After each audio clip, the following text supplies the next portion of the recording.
statements? Response. I recognize the member from Thunder Bay, Superior North. Thank you very much, Speaker. It's an honour to rise in the House and talk about the issues facing older adults in the province of Ontario. There are many issues facing seniors, from the ever-rising cost of living, create a sense of desperation for those on fixed incomes, like most seniors. There are years-long wait lists for the not-for-profit seniors' residences, and there are challenges in most communities getting the level of home care needed to allow seniors to age at home. Active living programs are lovely, but once a person enters a managed home, seniors are experiencing the loss of their basic rights, and this is unacceptable.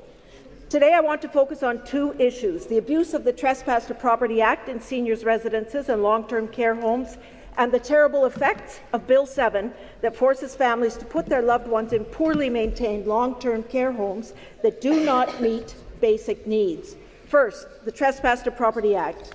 The Fixing Long-Term Care Act 2021 has a Residents' Bill of Rights embedded in the Act, and I quote, "Every resident has the right to communicate in confidence, receive visitors of their choice, and consult in private with any person without interference."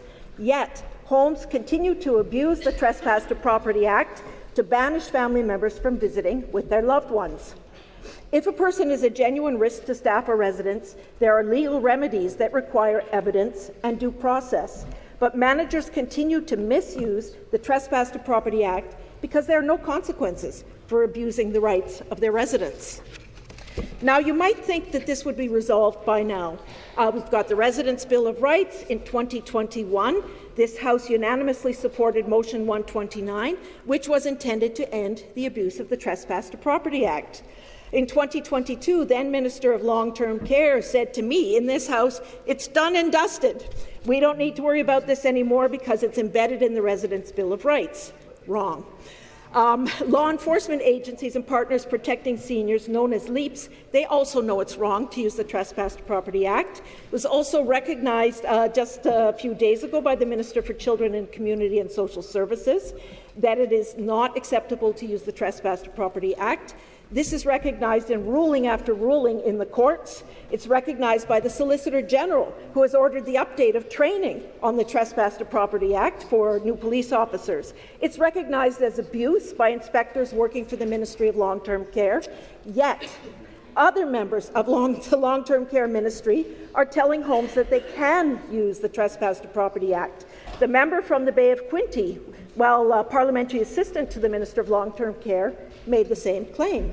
And the Ontario Patient Ombudsman, shamefully, because he does know better, keeps telling managers that they can use the Trespass to Property Act. So let me be absolutely clear. As promised in 2021 and as guaranteed in the Residents' Bill of Rights, the government needs to stop the illegal use of the Trespass to Property Act and cease charter right infringements of seniors and disabled persons residing in long-term care and seniors' residences. Next, I want to talk about the effects of Bill 7, which this government forced through in 2023. I've recently heard from a constituent who received an $18,000 bill from Ontario Health after declining a long-term bed for her 83-year-old mother. This bill is actually going to come to $30,000 for 2.5 months of care in a hospital. What is the crime of this family that they're being billed for? They declined a bed because the home was not acceptable. The external view of the home is decrepit, and in the view of the family, it was not safe, dignified, or a reasonable placement for an older adult unable to be cared for at home. They've now received another offer of a bed in Milton, Ontario. That is a 15-hour drive from Thunder Bay. It would require moving their mother from northwestern Ontario to southern Ontario, to a community where she has never lived and where there's no family. This is not a meaningful solution for someone who needs continuity, familiarity, and family support. It is a forced displacement. Families are being financially penalized for refusing an unacceptable placement, then told that the alternative is to move an 83-year-old woman who falls regularly and is unable to get out of bed independently, hundreds of kilometres away from her community and the family members who know and support her.